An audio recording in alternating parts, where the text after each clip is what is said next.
Guys, দেখো কত jewellery, সব জুয়েলারি মা কিনে কিনে ভরিয়েছে।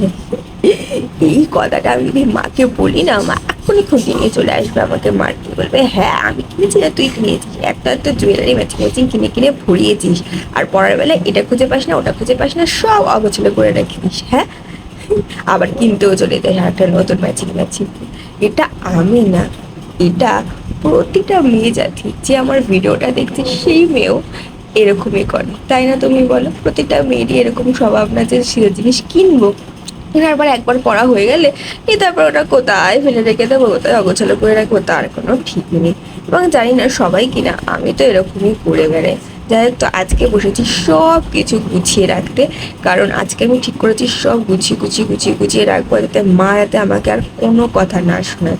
আর যেগুলো যেগুলো পড়ার মতো নয়, সেগুলোই বালতির মধ্যে তুলে রাখছি।